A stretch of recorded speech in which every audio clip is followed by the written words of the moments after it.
नमस्कार सर, क्या नाम है जी आपका? मेरा नाम ओम दत्त शर्मा। जी सर, कहाँ के रहने वाले? मैं गांव पिपलू का तहसील बंगाणा जिला ऊना का रहने वाला हूँ। ये स्थान गांव पिपलू, इसका जो नाम पड़ा है इसके पीछे एक इतिहास है जो कि हमारी धर्म और आस्था के साथ जुड़ा हुआ है।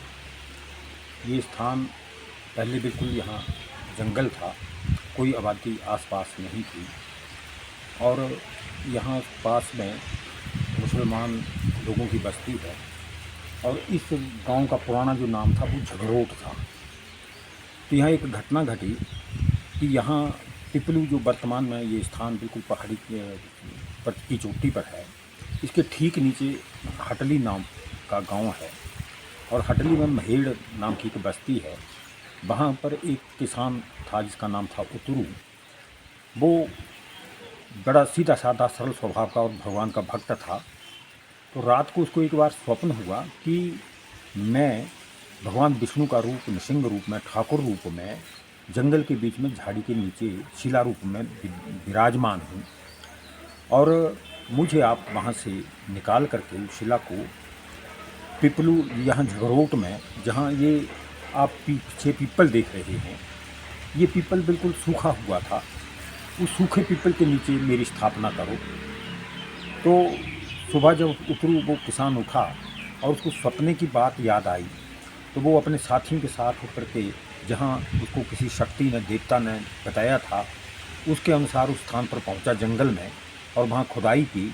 तो झाड़ियों के नीचे उसको एक शिला मिली, ज़मीन के नीचे दबी हुई, और उसने उस शिला को उठाया और अगली बात वो भूल गया कि आगे स्वप्न में क्या कहा गया था, और शिला को उठा करके अपने घर ले गया और अपनी पशुशाला में रख दिया। तो उसका प्रभाव ये हुआ कि उसकी आंखों की रोशनी चली गई, वो अंधा हो गया। और रात को स्वप्न में फिर उसको दैवी शक्ति ने उसको दर्शन दिया और कहा कि मैंने तुझे शिला को सूखे पीपल के नीचे रखने को कहा था, तुमने यहाँ पशुशाला में रख दी। तो सुबह जाकर के उस शिला को सूखे पीपल के नीचे रखना, जो ऊपर धार पर, धार इसको बोलते हैं, चोटी पर सूखा पीपल है, वहाँ रखना।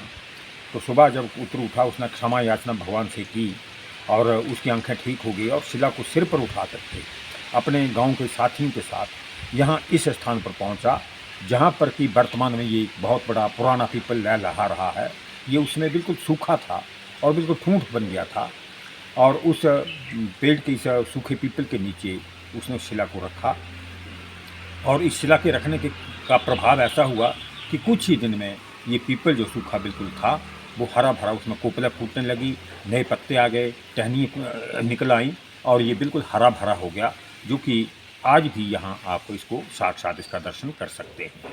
तो शिला का प्रभाव ये हो, जब ये चमत्कार, इसकी घटना का पता आसपास लोगों को लगने लगा, लोग यहाँ आने लगे और यहाँ अपनी श्रद्धा से मत्था टेकने लगे, अपनी मान्यताएं यहाँ, अपनी मनौतियाँ यहाँ उनकी पूरी होने लगी। तो इस प्रकार से स्थान का महत्व बढ़ता गया, क्योंकि यहाँ सूखा पीपल था और सूखा पीपल शिला भगवान नृसिंह देव की, ठाकुर की, शालिग्राम की शिला रखने से ये हरा हुआ था। इसलिए पीपल के कारण ये स्थान जो है पिपलू नाम से प्रसिद्ध हो गया, जबकि इसका मूल नाम जो है वो राजस्व रिकॉर्ड में झगरोट है और प्रचलित ना प्रसिद्ध नाम जो है वो पिपलू, पीपल के सूखे पीपल के हरे होने के कारण इसका नाम पीपल पड़ा है। और आप देख सकते हैं यहाँ आसपास बहुत सारे पीपल के पेड़ हैं जो इस पिपलू नाम को सार्थक करते हैं। तो यहाँ जब शिला रख दी गई तो फिर दूसरे दिन फिर उतरू को रात को स्वप्न हुआ कि आपने शिला तो रख दी है, लेकिन इसकी विधिवत पूजा भी होनी चाहिए और पूजा करने के लिए यहाँ पर कुछ श्रेष्ठ जो ब्राह्मण हैं उनको लाइए, क्योंकि यहाँ पर आसपास में केवल मुसलमान बस्ती थी और आसपास में बिल्कुल जंगल था। तो उसने उनको कहा गया कि शीतला बाग, जो कि जिला हमीरपुर में पड़ता है, यहाँ से लगभग 2 किलोमीटर नीचे धनेटा के पास गांव है, वहाँ पर सरोच ब्राह्मण परिवार निवास करते हैं, जिनको पाद्य कहा जाता है। तो उनको आप पूजा के लिए यहाँ लेके आइए। तो उतरू वहाँ शीतला बाग में पहुँचा और वहाँ जो सरोच ब्राह्मण उपाध्याय पाद्य थे उनसे कहा कि ऐसा ऐसा देवता का निर्देश हुआ है, तो आप वहाँ की जो पूजा है उसका काम संभालिए।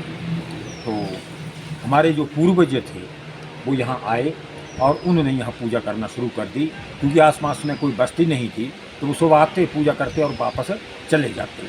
जब स्थान का इसका महत्व बढ़ता गया तो राजा जो कुटला के उसमें के रियासत के राजा थे वो भी यहाँ आए और यहाँ पर एक छोटे से मंदिर का निर्माण उन्होंने करवाया तथा यहाँ पर जो पूजा करने वाले हम पुजारी हमारे जो पूर्वज थे उनको बसने के लिए यहाँ पर 3 घुमा ज़मीन जो है वो उन्होंने दान में की।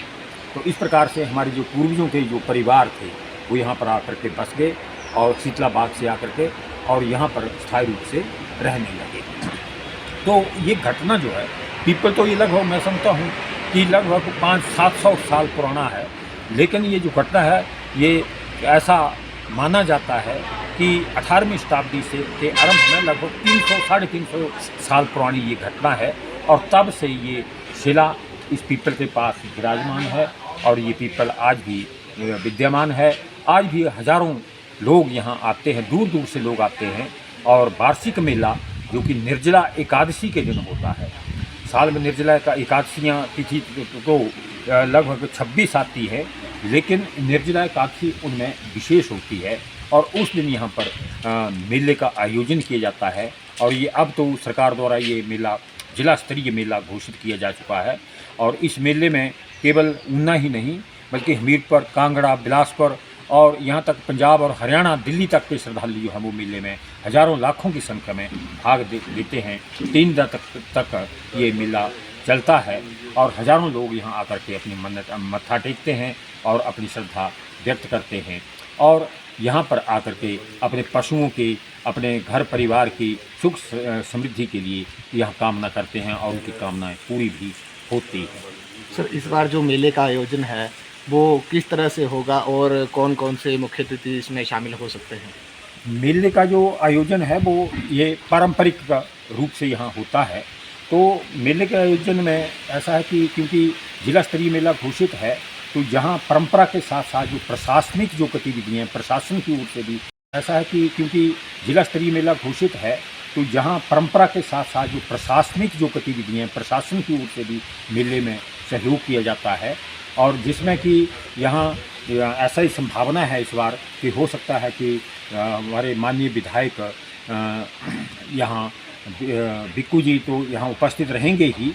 इसके अतिरिक्त ऐसा संभावना ऐसा कहा जा रहा है कि मुख्यमंत्री जी, माननीय मुख्यमंत्री जी, माननीय उप मुख्यमंत्री जी और अन्य मंत्रीगण भी यहाँ भाग लेंगे। और पिछले वर्षों में भी जो भी सरकार में जो भी मंत्री होते रहे हैं या उप मुख्यमंत्री भी यहाँ पूर्व में भाग ले चुके हैं और इस बार सुखविंदर सिंह सुक्खू जो कि माननीय मुख्यमंत्री हैं उनके आने की संभावना है। तो मेले में जो गतिविधियां हैं उनमें सांस्कृतिक कार्यक्रम होते हैं, इसके अलावा खेल गतिविधियां होती हैं, कुश्ती होती है, पशु मेले का आयोजन किया जाता है। इसके साथ साथ मंदिर की जो धार्मिक परंपराएं हैं उनके अनुसार मेले में झंडा रस्म होती है पहले दिन, जो कि इस बार 17 जून को आयोजित की जाएगी।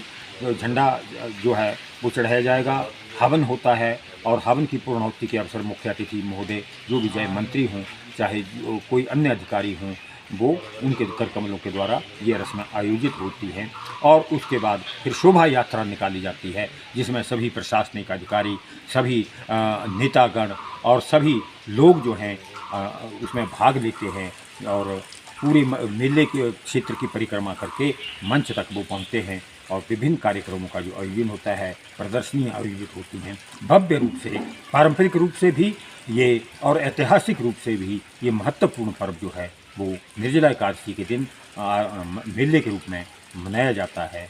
और मेले के समापन के अवसर पर यहाँ बहुत बड़ा भंडारे का आयोजन किया जाता है जिसमें लाखों लोग भाग लेते हैं। तो इस प्रकार इस बार भी ये मेला 17 जून से लेकर के 19 जून तक मनाया जा रहा है। तो इसमें हज़ारों लोग भाग आएंगे। तो मैं मंदिर की ओर से, मंदिर पुजारियों की ओर से, कमेटी की ओर से सभी आने वाले श्रद्धालुओं का हार्दिक स्वागत भी करता हूं और भगवान करे भगवान सिंह देव की ऊपर कृपा बनी रहे, इन शुभकामनाओं के साथ धन्यवाद, नमस्कार। अपने क्षेत्र के रिपोर्टर या पंचायत रिपोर्टर बनने का सुनहरा अवसर, संपर्क करें या व्हाट्सएप करें 8894521702। Email anantgyan.tv@gmail.com।